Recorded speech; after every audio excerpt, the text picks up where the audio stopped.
ഈ കേസില് ക്രിമിനൽ ഗൂഢാലോചന ഉണ്ട്.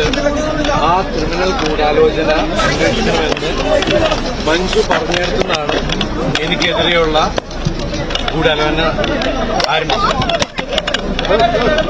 അതിന് അന്നത്തെ ഉയർന്ന ഒരു മേലുദ്യോഗസ്ഥയും അവര് തെരഞ്ഞെടുത്ത ഒരു സംഘം ക്രിമിനൽ പോലീസുകാരും ചേർന്ന് ആണ് ഇങ്ങനെ നടപടി ഉണ്ടാക്കിയത്.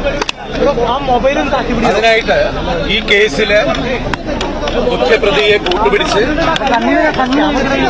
അയാളുടെ ജയിലിൽ ഉണ്ടായിരുന്ന കൂട്ടുപ്രതികളെയും കൂട്ടുപിടിച്ചിട്ട് ഈ പോലീസ് സംഘം ഒരു കള്ളക്കഥ മെനഞ്ഞെടുക്കുകയാണ് ചെയ്തത്. എന്നിട്ട് ഈ പോലീസ് സംഘം ചില മാധ്യമങ്ങളെയും അവർക്ക് ഒത്താശ ചെയ്തു കൊടുക്കുന്ന ചില മാധ്യമ പ്രവർത്തകരെയും കൂട്ടുപിടിച്ച് ഈ കള്ളക്കഥ സാമൂഹ്യ മാധ്യമങ്ങളിലൂടെ പ്രചരിപ്പിക്കുകയും ചെയ്തു. ഇന്ന് കോടതിയിൽ ഈ പോലീസ് സംഘം ഉണ്ടാക്കിയ കള്ളക്കഥ തകരുകയാണ് ചെയ്തത്. ഈ കേസിൽ യഥാർത്ഥ ഗൂഢാലോചന എന്ന് പറയുന്നത് എന്നെ പ്രതിയാക്കാനാണ്. സമൂഹത്തില് എന്റെ കരിയർ, എന്റെ ഇമേജ്, എന്റെ ജീവിതം നശിപ്പിക്കാൻ വേണ്ടി ചെയ്തതാണ്. പക്ഷേ ഞാൻ പറഞ്ഞോട്ടെ, നിങ്ങൾ 9 വർഷം പറഞ്ഞില്ല.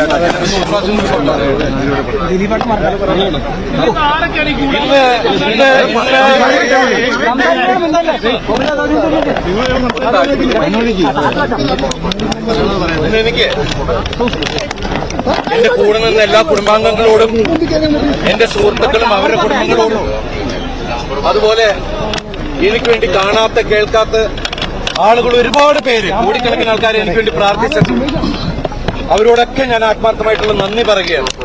അതുപോലെ ഈ 9 വർഷത്തോളം എനിക്ക് വേണ്ടി അഹോരാത്രം എനിക്ക് വേണ്ടി അത് ആത്മാർത്ഥമായിട്ട് ഡിഫെൻഡ് ചെയ്ത എന്റെ പ്രിയപ്പെട്ട ലോയേഴ്സ്, അതില് നിങ്ങൾക്ക് എല്ലാവർക്കും രാമപിള്ള സാർ, അദ്ദേഹത്തിന് ഞാൻ എന്റെ ജീവിതം കടപ്പാട് ആത്മാർത്ഥമായിട്ടുള്ള നന്ദി പറയുകയാണ്.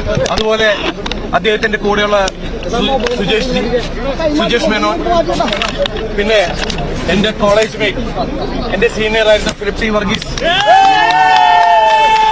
അദ്ദേഹത്തിന്റെ അസോസിയേറ്റ്സ് ശുഭ, നിത്യ തുടങ്ങിയ മറ്റുള്ള ജൂനിയേഴ്സ്, അതുപോലെ സുപ്രീം കോടതിയിലെ മൂൾ റോത്തഗി സാർ, റിഞ്ചിത റോത്തഗി, പ്രഗ്യമം, വംശി തുടങ്ങിയ മറ്റുള്ള ലോയേഴ്സ് എല്ലാവരോടും ഞാൻ ആത്മാർത്ഥമായിട്ടുള്ള നന്ദി പറയുന്നു. അതുപോലെ എന്നെ സപ്പോർട്ട് ചെയ്ത് ഈ 9 വർഷക്കാലത്തോളം ജീവിപ്പിച്ച, എന്നെ അത്രയും സപ്പോർട്ട് ചെയ്ത ഒരുപാട് ആളുകളുണ്ട്. അവരുടെ പേരെടുത്ത് പറഞ്ഞാൽ തീരില്ല. അവര് വിവിധ മേഖലയിലുള്ള ആളുകളാണ്.